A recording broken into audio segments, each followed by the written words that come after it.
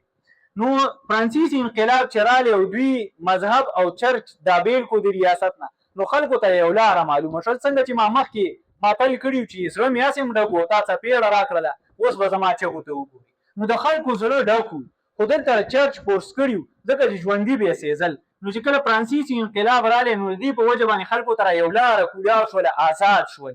نو چې آزاد شول نو چرته رالاړو؟ ایتیزم ته رالاړه.